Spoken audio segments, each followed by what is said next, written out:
Security for the London Marathon over the weekend will be now reviewed, although the event is still going ahead. A former CIA operative says that a highly organized group was behind the marathon bombing. Take a listen.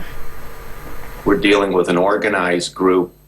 They're going to want to know why the other bombs didn't go off, and frankly, it's going to be a treasure trove. You know, you could even find fingerprints on these things. Another thing is you're going to want to look if they were detonated by cell phones. That would be a giveaway where it came from. There's just a lot of pieces of evidence that are going to take weeks to put together before we have any idea, unless they get very lucky, who did this. But the fact that they were after mass casualties suggests Al-Qaeda-like group.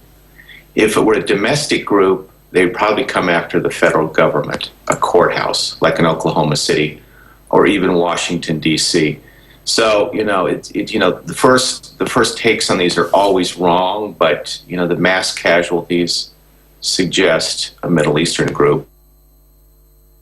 Right down here into the heart of the city, that's where the finish line is. And when we talk about how bad this was and how bad it could have been, it's worth bearing in mind that, in fact, Runner's World is now reporting, Wolf, that about 17,500 runners had already crossed this line before the explosion, which meant about 6,000 actually hadn't crossed. Even though they normally get 27,000, this year not as many started ultimately. A lot of people drop out at the last minute. So, in fact, with every runner who went across this line, that took people away to celebrate and say the race was over. So, in fact, this was late in the process here.